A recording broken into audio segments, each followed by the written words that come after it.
હવે આખી એબીસીડી અમારા બેન છે ને એ આખી એબીસીડી તમને બતાવશે હાથ મૂકીને કયો એ કયો બી અને કયો સી.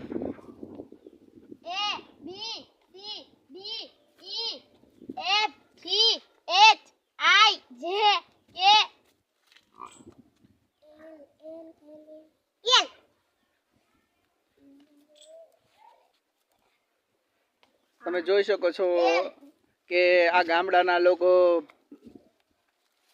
જે ભેંસની પીઠ ઉપર એબીસીડી શીખે છે, જેની પાસે બોર્ડ નથી એટલે ભેંસને તે પોતે બ્લેક